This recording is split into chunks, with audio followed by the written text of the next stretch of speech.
Pessoal, a paz do Senhor, tudo bem? É o professor Sérgio. Primeiramente agradeço a Deus pela oportunidade de gravar mais um conteúdo para o CAPED e para você, professor. Esse trimestre estamos estudando Atos dos Apóstolos e, por misericórdia de Deus, eu tenho disponibilizado a vocês alguns materiais lá no grupo de professores, no grupo de superintendentes, materiais esses com propostas pedagógicas de atividades, e além de tudo isso, essa videoaula. Tudo isso o CAPED faz, disponibiliza, a fim de você, professor, poder preparar uma boa aula, levar ao seu aluno no domingo um conteúdo de qualidade, e tudo isso é para a glória do nosso Deus. Eu sou Sérgio, congrego na Igreja de Clube de Campo, uma das congregações do Ministério de Santo André. E na nossa troca de ideias de hoje, continuando a responder aquela pergunta norteadora do início do trimestre, para que o Espírito Santo me enche? Então nós vimos que ele nos enche para termos uma vida de comunidade, uma vida de oração, uma vida de ousadia. E hoje nós veremos que o Espírito nos enche para nós identificarmos a nossa missão. Sim, jovem, você tem uma missão. E a sua missão, com certeza, é muito grande. Uma missão que engloba uma jornada de capacitação, de descoberta, de impacto promovido pelo glorioso Espírito Santo.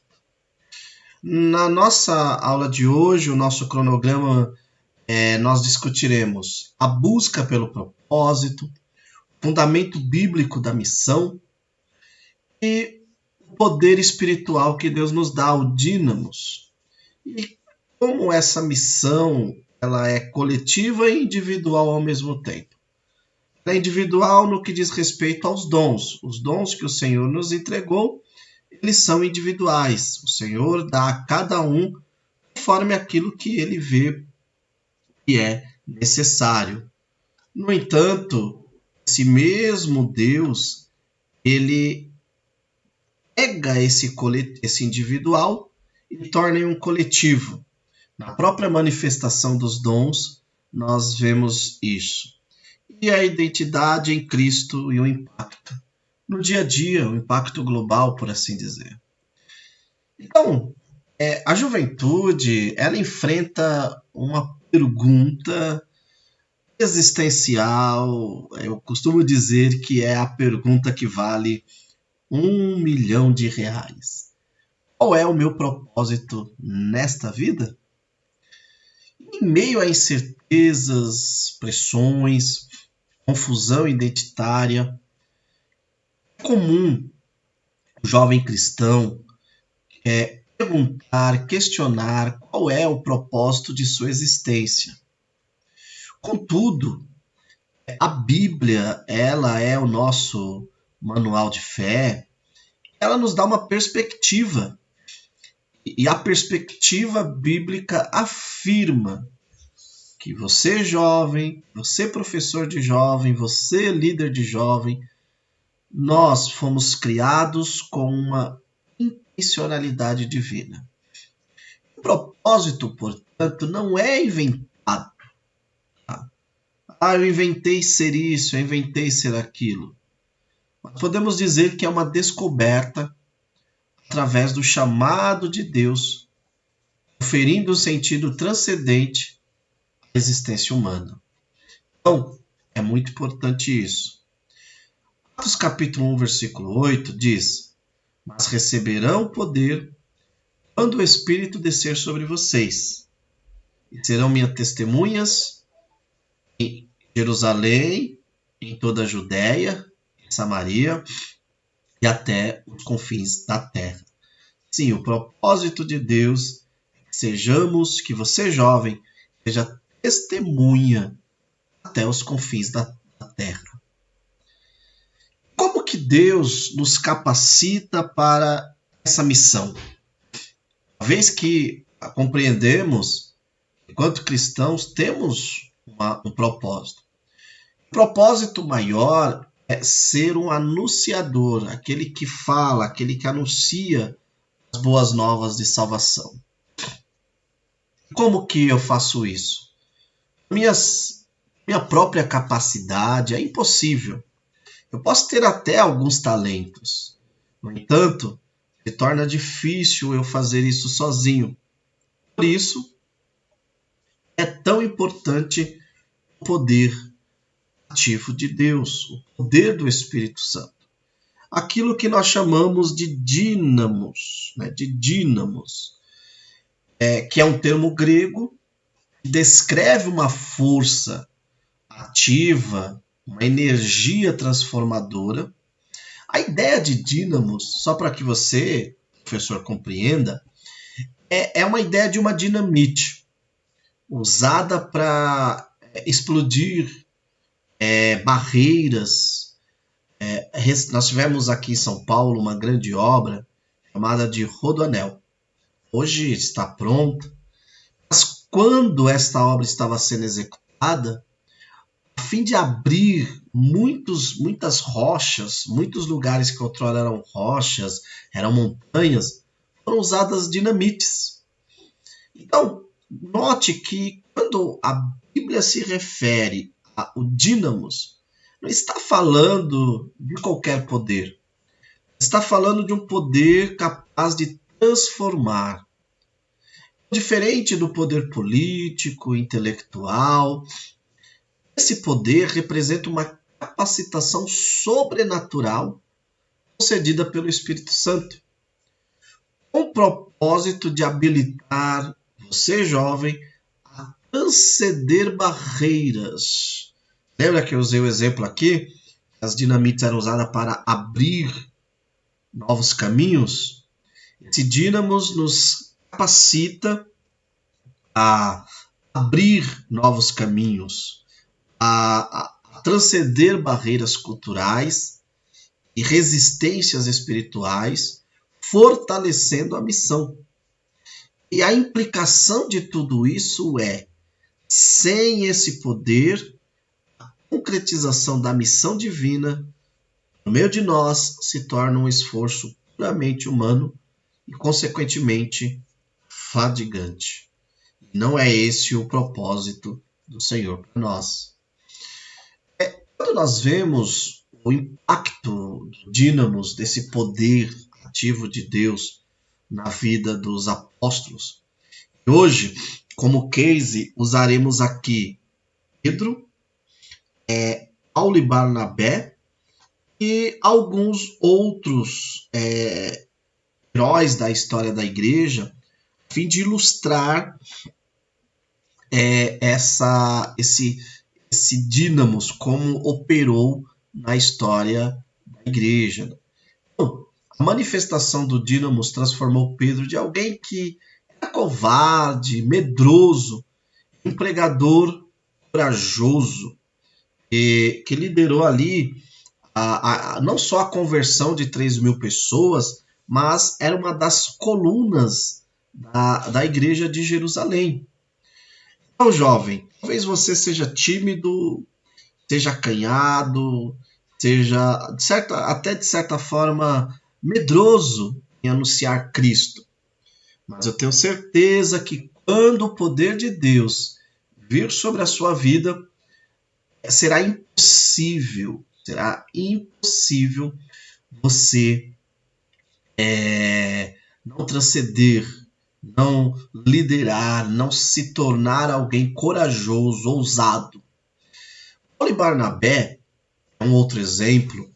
Enfrentaram ali prisões, rejeição em cidades, mas movidos por esse poder, eles tinham a certeza de que foram chamados por Deus. Isso aqui é muito importante, tá? Eu posso até de repente ficar abatido por causa das lutas, das dificuldades. No entanto, eu jamais duvidarei do chamado do Senhor quando o poder do Espírito Santo está sobre a minha vida. Isso é muito importante você, professor, levar isso para o jovem, né? Quantos jovens iniciam um trabalho, mesmo que pequeno, né? E de repente param por causa de desânimo, por causa de lutas, de dificuldades. É uma oportunidade de você mostrar para ele que as dificuldades faz parte do ministério e da chamada dessa grande missão que é levar Cristo, que é anunciar Jesus. E enquanto aqui estivermos, com certeza passaremos por dificuldades, né? E nós temos também o testemunho de amor daqueles que na história da igreja também sacrificaram se sacrificaram em amor a Cristo, né? Por exemplo, Tertuliano observou a marca do cristianismo era o amor sacrificial. E abre aspas, vejam como eles se amam. Uma evangelização vívida que impactou a sociedade é aquela que nós testemunhamos no meio do nosso amor sacrificial, né? Sacrificial. Então, o Rick Warren, o Ray, como alguns pronunciam, ele vai dizer o seguinte, abre aspas, a missão da igreja é a missão de cada cristão. Não somos salvos para ficar parados, mas para servir e alcançar o mundo com o amor de Cristo. Essa é uma grande verdade, nós não fomos chamados para ficar parados, né? E aí você pode olhar e falar, tá, mas aonde que eu aplico, como que eu faço essa missão que eu identifiquei, eu vou para fora do país? Não, pessoal. A obra missionária, a nossa missão não é só sobre ir para fora do país, ir para outro estado. A nossa missão, ela diz muito também sobre o nosso cotidiano.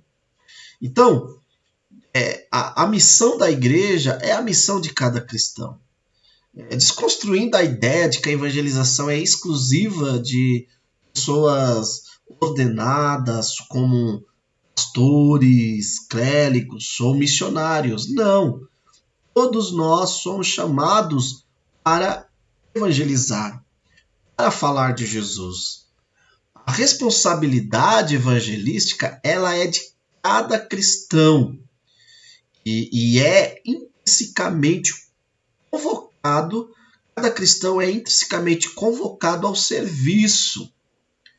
Você recebeu Jesus, foi batizado com o Espírito Santo, jovem, foi para você se emocionar no culto, no congresso, no retiro. Volto a dizer, tudo isso é muito bom. É bom chorar, é bom se alegrar. No entanto, a pergunta que fica é: para que o Senhor faz isso? A pergunta que nós estamos respondendo aqui, a resposta é para nós trabalharmos. Ser cheio do Espírito implica trabalho, implica servir. Então, a ação missionária tem seu ponto de partida no contexto imediato do indivíduo, onde quer que ele esteja. Na faculdade, na família, na universidade, no ambiente de trabalho, nas redes sociais. Nós ali temos um campo para a vivência da obra missionária.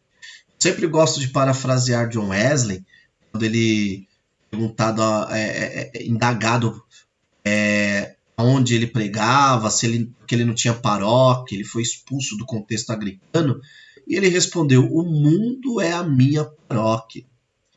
E parafraseando John Wesley, se ele estivesse vivo, ele diria: o Facebook é a minha paróquia, o Instagram é a minha paróquia, né? O WhatsApp é a minha paróquia. Que nós possamos ter essa noção de que aonde estivermos, ali é a nossa paróquia, ali precisamos falar de Cristo, né?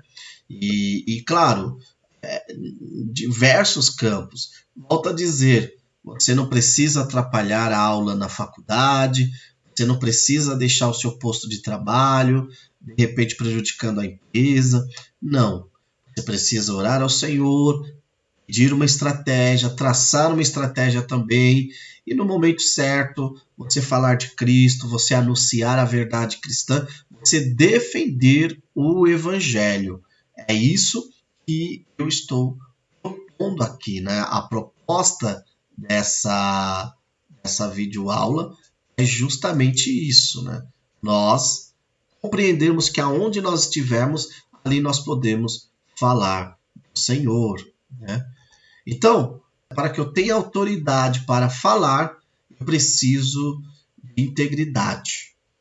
Uma integridade movida não por uma religiosidade, tá? Não, mas por um amor genuíno, uma postura ética consistente, mesmo sob pressão cultural, né? Que às vezes você, o jovem, o seu aluno vai estar exposto. Ele precisa ter estrutura para testemunhar de Cristo Jesus. Agora, nós temos os propósitos, né, as habilidades, as ferramentas que o Senhor nos dá. Deus nos dá para cumprirmos esse propósito dons, né, dons. E para cada propósito há dons específicos. A missão ela é coletiva, né? E essa missão coletiva é concretizada pela individualidade dos dons de cada um. É essencial para o corpo, para o desenvolvimento do corpo. Lembrando, pessoal, que os dons não têm nada a ver, são diferentes do fruto do Espírito. O fruto do Espírito fala muito mais do caráter.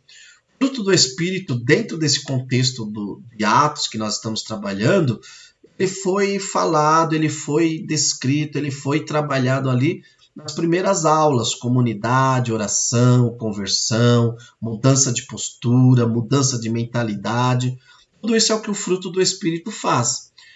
Agora, essa aula em específico, a ideia é o dom. O fruto muda o meu caráter. O fruto, ele vai passar vai trazer mudanças para quem eu sou. O dom, ele edifica o corpo. Essa é a grande proposta dos dons espirituais. É trazer edificação para o corpo. E eles são diversos, porque imagina se o corpo inteiro fosse composto de uma mão, de um olho, de uma boca.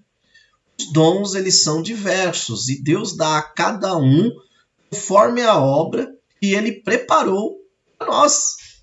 Conforme 1 Coríntios 12, do 12 ao 27, Efésios 2:10, seja na pregação, no ensino, na ação social, na música, na intercessão, na hospitalidade ou gestão tecnológica. Sim, hoje a pessoal da tecnologia, da mídia, é um departamento importantíssimo dentro da igreja. Por quê? Porque por meio do trabalho deles, a palavra chega longe. Então, cada função é igualmente valorosa quando exercida no reino. Aqui é a grande diferença. Se o que eu faço é para o reino, eu posso fazer coisas para a minha glória, para o meu próprio interesse. Agora, se eu faço focada no reino, é diferente, com certeza, né? Com certeza. Então, vamos citar aqui modelos de chamado vocacional, né? Dentro da história da igreja, houve muitos indivíduos que responderam a um chamado vocacional, transformando suas vidas e transformando outras vidas também, né? Então, nós precisamos ter essa compreensão, tá bom? Precisamos ter essa compreensão. Vamos lá. João Calvino. Deve ter ouvido de João Calvino, né? Muitos conhecem o João Calvino apenas pelo calvinismo, o que é muito, muito pobre. João Calvino, ele foi um jovem estudante assim, acima da média, se aplicou à pregação acima da média. Ele influenciou a reforma protestante através da sistematização teológica. O Calvino era um pregador tão extraordinário e há uma história dele narrada no livro Generais de Deus, que eu gosto muito, diz o seguinte, que ele está ali em Genebra, é expulso, okay? Ele fica mais ou menos 3 anos fora da cidade. Quando ele volta, ele estava pregando uma série de sermões, né, de sermões ali baseado em Deuteronômio. Ele era muito sistemático na pregação, então ele pregava versículo por versículo, ele não tinha pressa. O importante era a igreja ser edificada, a igreja compreender a mensagem. Depois de 3 anos, mais ou menos, quando ele retorna, que aí, vendo a situação que a cidade fica, o prefeito manda, convoca ele, chama ele para retornar a pastorear a igreja e o rebanho ali, ele volta a pregar no versículo que ele parou e ele leva de forma sistemática. Então, Calvino era um grande pregador, alguém que amava muito a palavra, né? Nós temos também o William Carey, o sapateiro humilde, que tornou-se o pai das missões modernas na Índia. Poderíamos citar aqui John Wesley. Gente, John Wesley, jovens. John Wesley, ele começa ali, claro que iniciou foi o seu irmão Charles Wesley, provador de Deus, como é conhecido no meio metodista. John Wesley, ele faz parte de um clube de santos, né? Era assim que era chamado os jovens, mas era nada mais do que um grupo de jovens que se reunia para ler a Imitação de Cristo, de Tomás de Kempis, ler a Bíblia, orar. Mas isso foi tão impactante na vida deles e na universidade que eles impactaram aquela sociedade, aquele povo que eles viveram, né? Então, estamos falando de jovens. Jonathan Edwards. O Edwards diferente do Wesley, que era mais um pastor ali no sentido atual da palavra, o Edwards era um mestre, alguém do gabinete, alguém do escritório, ficava 13 horas por dia estudando, lendo e orando. Experiências com Deus que para um cessacionista era extraordinário, seu corpo tremia de tanto poder, horas, dias de jejum, né? O próprio Charles Spurgeon, o príncipe dos pregadores, começou a pregar com 15 anos e com próximo ali dos seus 19 anos já pastoreava uma igreja muito grande. Deus o chamou jovem, chegou para multidões de 23 mil pessoas, o auditório dele chegou. Então esses são alguns exemplos. E você, jovem, pode ser um desses muitos usados pelo Senhor, né?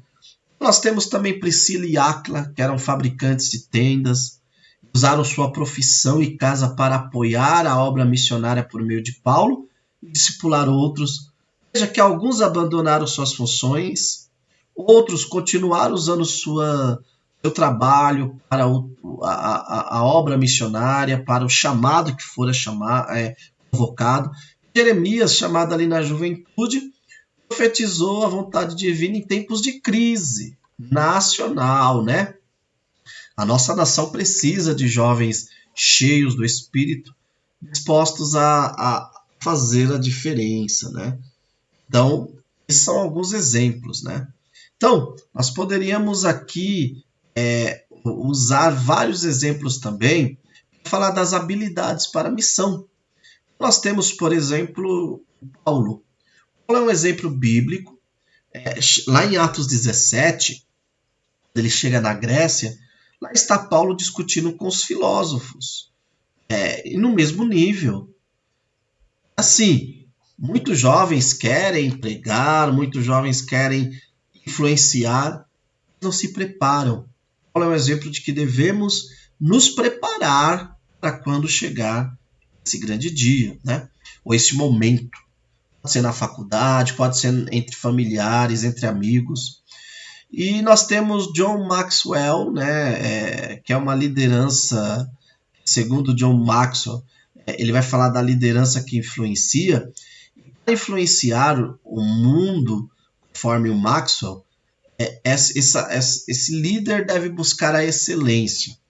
Parafraseando para o jovem que quer influenciar no mundo acadêmico, profissional, ou até mesmo na sua igreja local, deve buscar a excelência, deve orar, deve fazer teologia, se tiver a oportunidade, ler livros, ter contato com boas literaturas. O nosso chamado deve estar alinhado às nossas ferramentas técnicas, né? Melhor, as nossas ferramentas devem estar alinhadas ao nosso chamado. Por exemplo, o Senhor me chamou para o ensino.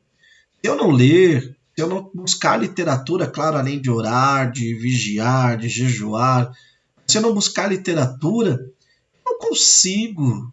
Eu fico desatualizado, fico trazendo conteúdo para você numa videoaula que engloba o campo, de repente desatualizado. Então, a necessidade de nossas ferramentas estarem alinhadas ao nosso chamado. Compreendi que o Senhor me chamou para o ensino. Então, eu preciso ter uma carga literária, uma carga de estudo, uma carga de leitura altura.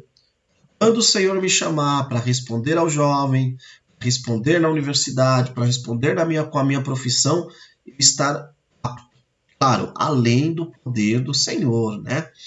Então, desenvolva-se em estudos teológicos, empatia, oratória, idiomas, engajamentos em projetos comunitários. Esteja preparado, vá à universidade. Há um movimento no meio evangélico de colocar medo para o jovem não ir para a universidade. Eu penso diferente. O maior pregador depois de Spurgeon dessa época moderna, contemporânea, chama-se C.S. Lewis. O Lewis não era uma pessoa ordenada, Lewis não pregou nos grandes púlpitos, mas um exemplo, o livro O Peso da Glória é uma série de sermões que ele ministra em forma de aula, em forma de didática, em forma de literatura em Oxford. Lewis foi e continua sendo um dos pregadores mais lidos. O próprio Spurgeon, príncipe dos pregadores, investiu muito na literatura, tinha uma escola de pastores dentro da sua igreja, né, para preparar jovens candidatos, tinha um clube de livros, onde ele distribuía literatura aos que não tinham condições. Então, assim, orar, jejuar, poder, emoção, é muito bom. No entanto, eu sempre ensino isso, né? Estar preparado intelectualmente, teologicamente, culturalmente, porque quando chegar o momento de eu compartilhar aquilo que o Senhor me chamou, estar apto, né? Não passar vergonha, como diz. Então, a nossa missão, ela se desenvolve em vários lugares, no púlpito, né? Então, proclamando as verdades de Cristo na minha igreja local, né? Quantos jovens têm medo de testemunhar, de pegar o microfone lá, dar uma saudação? Não tenha medo, jovem. E se for algo de vergonha, ore ao Senhor. Esse que vos fala aqui é uma prova de que o Senhor faz isso, né? Eu antes de pregar, de começar pregando, eu era simplesmente tímido ao extremo, né? E quando eu fui batizado com o Espírito Santo, eu não esqueço que o Senhor junto me deu uma ousadia para anunciar, e todas as vezes que eu tenho oportunidade para pregar, para ensinar, misericórdia, o Senhor tem feito isso por meio da minha vida com ousadia e com graça, né? Então, púlpito, porque é uma oportunidade de você, jovem, edificar a sua igreja, edificar o lugar onde você congrega. Sala de aula, né? Como eu disse, não precisa nem atrapalhar a aula do professor. Pode você manter a integridade intelectual, defendendo a fé quando necessário ali no ambiente de pesquisa, ou de ensino, ou no lugar. E aí a necessidade de buscar o dom do conhecimento, da ciência, da sabedoria, discernimento, né? Então veja como os dons estão atrelados ao nosso dia a dia, ao nosso cotidiano, né? No hospital, nas artes, demonstrando compaixão aos enfermos, buscando no meio das artes, não redimir as artes, né? Mas de forma, como eu posso dizer, de forma que você venha usar a arte para mostrar a obra redentora de Cristo, né? Então, isso também tem dons específicos para isso, dons de cuidado, dons de poder, você ir lá e orar e o enfermo ser curado, né? Na tecnologia, na gestão ética, sem propagar fake news, né? Não se envolvendo em debates que não trazem edificação nas redes sociais. Então, usemos as redes sociais para falar de Cristo, mostrar o que ele tem feito no meio dos nossos jovens, nos nossos cultos. Essa é a nossa proposta, né? E aí, uma vez que eu compreendo isso, eu entendo a eficácia da missão, que depende da clareza de quem somos. E aí, algo muito importante, viu, jovem? A nossa identidade em Cristo, né? A missão nasce de dentro para fora, não de fora para dentro, revelando a natureza que Cristo já implantou em nós, né? Não dá para se converter no campo de batalha. Já temos que ir para o campo convertidos, cientes de quem Cristo é em nós, né? A nossa identidade segura em Cristo permite uma atuação missionária desimpedida, né? A escritora Nancy Pearce, ela vai dizer o seguinte, que a verdadeira liberdade surge ao vivermos de acordo com a nossa identidade em Deus.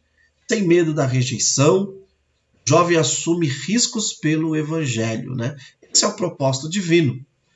Não tenha medo de ser cancelado na rede social porque você falou de Cristo, falou a verdade.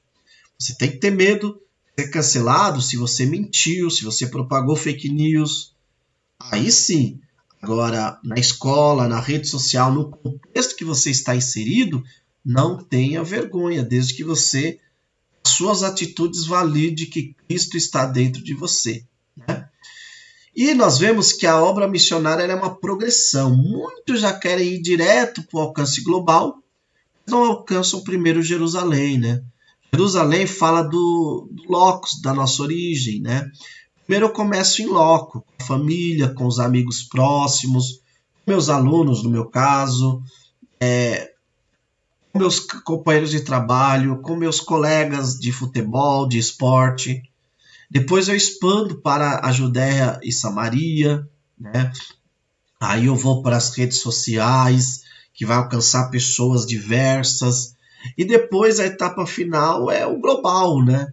O Senhor assim me chamar, ou te chamar, jovem, para um impacto transcultural ou global, ou até mesmo na sua cidade, no seu bairro, que você possa ter isso em mente. Quero concluir essa aula dizendo o seguinte, né? A identificação da missão não é um evento isolado, mas uma jornada de disponibilidade. Deus não busca perfeição, mas disposição. Disposição para estudar, disposição para pregar, disposição para estar. Por quê? Porque a obra, o chamado para a missão, exige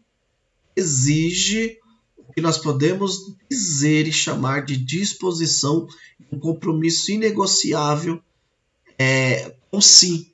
Sim, Jesus, envia-me a mim. Eis-me aqui, envia-me a mim, né?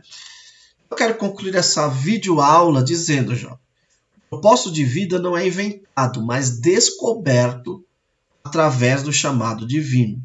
Bom, uma vida sem o chamado divino é só uma vida que passa. Mas uma vida que descobre o chamado divino, essa vida ela recebe um sentido transcendente. O poder de Deus, o dínamos, a capacitação sobrenatural do Espírito é essencial para cada jovem superar barreiras na missão. A missão é coletiva, mas individualizada pelos dons. Expressa o quê?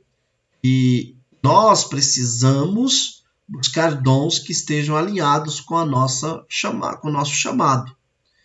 E Se eu quero fazer de fato a diferença, eu preciso compreender a minha identidade em Cristo como seu filho, né?